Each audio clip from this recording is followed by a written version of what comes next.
देखिए, एक चीज हमेशा ध्यान रखिएगा, आजकल समाज में एक नया ट्रेंड चल रहा है, एक नया सिस्टम है कि जो शादीशुदा महिलाएं हैं जिनका अपने पति से विवाद हो जाता है, पति से विवाद हो जाने के बाद वो अन्य व्यक्तियों के साथ शारीरिक संबंध में आती है। व्यक्ति भी सोचता है कि भैया हमारा एक शादीशुदा महिला से शारीरिक संबंध बना रहे हैं, यहाँ सब कुछ सहमति से होगा, इसको ऑलरेडी बच्चे हैं, हमें कोई प्रॉब्लम नहीं आएगी क्योंकि शादी जैसी बात आगे चल के आएगी ही नहीं।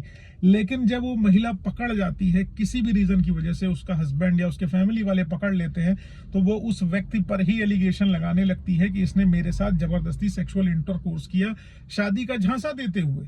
अब आप इस चीज का अंदाजा लगा लीजिए कि जिस महिला की शादी पहले से हो रखी है, जिस महिला को पहले से ही बच्चे हैं, ऑलरेडी उसके 2 बच्चे हैं। आज जो ये मैटर कोर्ट में मैं सुन रहा था और देखा कि कोर्ट में चीजें चल रही थी कि महिला जिसने एक लड़के के साथ सेक्सुअल रिलेशनशिप बनाए, लड़का अनमैरिड था, स्वयं मैरिड थी, उनके ऑलरेडी बच्चे थे, 2 बच्चे थे, एक 7 साल का बच्चा, एक 9 साल का बच्चा।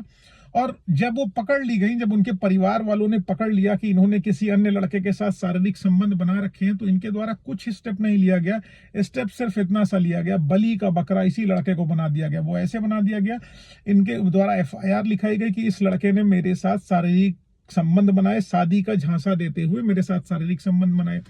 अब दिक्कत यहां पर ये हो गई कि उनके वकील साहब इस चीज को प्रॉपरली जो है आर्ग्यू नहीं कर पाए। लड़के के जो पिटिशनर के एडवोकेट साहब थे, क्वेश्चनिंग में आए थे, वो अप्रोप्रिएट तरीके से आर्ग्यूमेंट नहीं कर पाए, इसलिए उनकी रिट खारिज भी हो गई। क्योंकि कोर्ट से आप जो रिलीफ मांगोगे वही रिलीफ आपको कोर्ट देगी। आप जब एक्सप्लेन ही नहीं कर पाओगे कोर्ट को किसी मैटर में, तो रिलीफ क्यों मिलेगी। अब यहाँ पर यह ध्यान रखिएगा कि अब जैसे कोई शादीशुदा महिला अगर आपके ऊपर एलिगेशन लगा रही कि आपके द्वारा उसके साथ शादी का झांसा देते हुए संबंध बनाया गया, तो कोर्ट को आपको यह भी बताना पड़ेगा, ये एक्सप्लेनेशन देना पड़ेगा, उसकी पहली मैरिज का आप प्रूफ दे दीजिए कि पहले से उसके पास पति है और उस पति से उसका तलाक नहीं हो रखा है, उसको ऑलरेडी बच्चे हैं। और जब उसका पति से तलाक नहीं हो रखा हुआ है तो उसको शादी का झांसा कैसे दिया जा सकता है, क्योंकि वो महिला भली भांति जानती है कि उसने किसी व्यक्ति से संबंध बनाए हैं अपनी पति के रहते हुए, क्योंकि लीगली वो उसकी वेडेड वाइफ है अपने पति की, उसके साथ रह रही है, उसका तलाक नहीं हो रखा हुआ या उसका पति मरा नहीं है, जिंदा है। तो इट मीन्स कि जब उसकी ऑलरेडी शादी हो रखी है तो दोबारा से उसकी शादी कैसे हो जाएगी।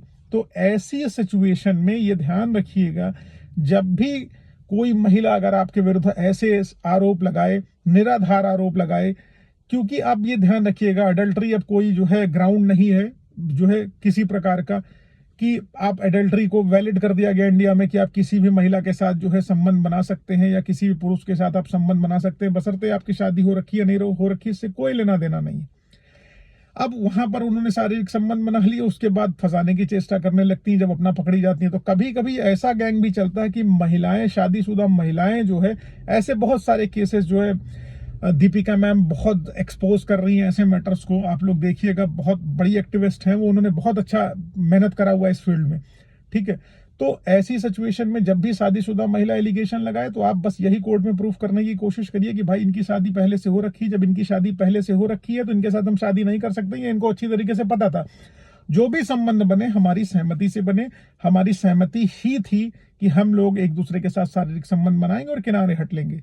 अब यहाँ पर क्या होता है, ये जो गैंगस्टर हैं, जो गैंग चलाते हैं इस तरीके का, वो लोग जो है फंसाने की चेष्टा करते हैं कि भाई शादीशुदा हम हैं और किसी एक बंदे को पकड़ लिया। अब अनमैरिड लड़कों को ये लोग ज्यादातर टारगेट करते हैं सेक्सुअल रिलेशनशिप बिल्टअप करने के लिए। आप बिल्टअप कर लिए सेक्सुअल रिलेशनशिप, वीडियोस वगैरह, फोटोज वगैरह शूट कर लेंगे, उसके बाद कोर्ट में उसको प्रोड्यूस करेंगे कि हम जो है आपके साथ संबंध बनाए हैं, आप हमको इतना पैसा दीजिए वरना आपके खिलाफ मुकदमा लिखा देंगे। तो बहुत सारे लोग इसमें जो है पैसा देते भी रहते हैं और बहुत सारे लोग इसमें फंसते भी रहते हैं।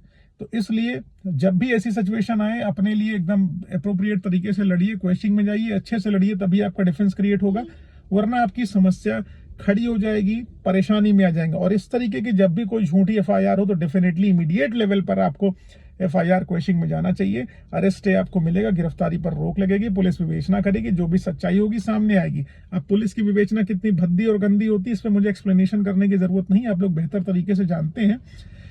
खैर, अब मुद्दा यहाँ पर यह है कि कोई भी समस्या हो, प्रॉब्लम हो, तो अपने वकील साहब से बेटर लीगल कंसल्टेंसी के लिए आप संपर्क करें उन्हीं से। बाकी कोई दिक्कत हो आप मुझसे ही संपर्क कर सकते हैं।